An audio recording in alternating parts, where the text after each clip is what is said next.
Потом делаем 2 поперечный надрез. Один поперечный надрез такой поперечный, а второй в башкирском стиле мега-егет.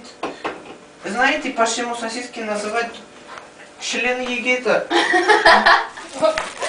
Потому что они очень короткие. Это вам не сосиски, которые сейчас выпускают. Вот в мое время у нас не было сосисок, и мы в блокадный Ленинград брали егет и делали сосиску. Это было немного неприятно, молодежь не понимает, как надо делать егетские сосиски, но старое поколение, мы же журнал «Ватандаш» видели, мы все повидали, и вообще нам нет равных в кулинарной индустрии, журналистика, где моя лаборантка, почему перхот не стряхиваете? Я же сейчас буду сварить. Нет. И будете пиццу с перхотом, а тебе Галя кушать. Теперь давай с кем-нибудь другим. Кем-нибудь другим. Так, творческие импотенты. Сейчас я вам покажу, как настоящий повар должен готовить. Вы можете порезать сосиску правильно, только если у вас есть божья искорка. Если ее нет, можете даже не пытаться. Вот смотрите, когда резаете сосиску, представьте, что вы режете меня. И у вас будет получаться все гораздо лучше и быстрее. Итак, вы знаете, хотите, я вам расскажу подходящий анекдот. Сидят два мужика, один другому говорит: что-то сосиски нынче с зуском и с 2 яйцами продают. Порезал, а тот говорит, что это его сосиска и яйца. Ладно, давай это Галяма. Если... Или Сергея Юрьевича. У него собака умерла. Да мы знаем. Поэтому не буду его спрашивать, честно. Ну, Катю Галямов скучный мужик. Ну, вернее, его изображать не смешно, потому что он сам по себе смешной. Тогда Соно, блин, я по ней скучаю. Хотите, мы нарезали сосиски. Как это так? Теперь вот эти сосиски. Да.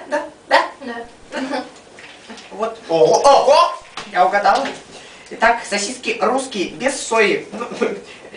Ого! Без сои? Без сои. У меня была подруга Зоя. И вот, как же можно делать сосиски без Зои?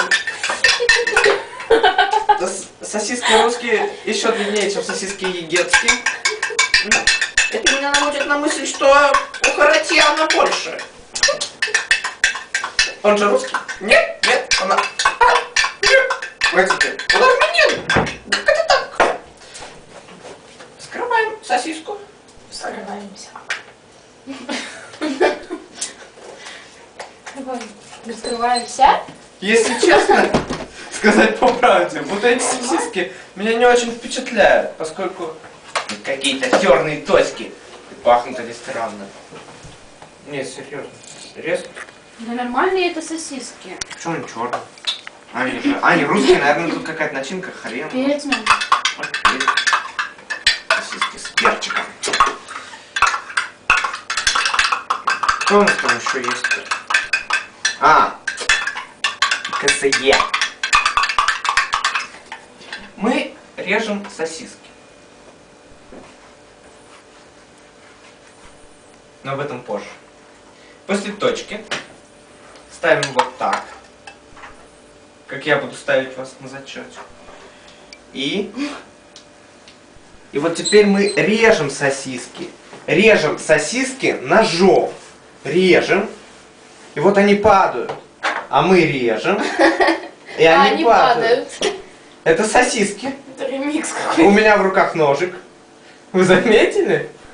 И сосиски на доске. Теперь мы откладываем полусосиску в сторону. Закладываем сюда. Извините, я на вас не наплевал. А давай еще кого-нибудь посмешнее. Что у нас есть? Историк был. Так, вот эта тема для разговора. Я вам буду рассказывать, как мой дедушка на фронте готовил сосиски. Пока я в тылу собирал колоски, мой дедушка на фронте готовил сосиски. После окончания войны мой дедушка на фронте готовил сосиски. И он до сих пор на фронте готовит сосиски. Так что не удивляйтесь, старый. Он предан своему делу. Дело было так. Сержант приказал ему быть полевым поваром и готовить несмотря ни на что. И тут сержанта подстрелили. Приказ-то отменить некому. И вот он до сих пор сидит и готовит. Теперь ему умирать-то тоже нельзя, потому что приказа не было отставить. Если будет приказ отставить, он умрет. Вот такая история, ребята, не удивляйтесь. Верность к долгу, верность приказу. Ты там нарезаешь, значит, я их в первую очередь буду класть. Нарезает, нарезаешь. Дизайнерша. Сосиска.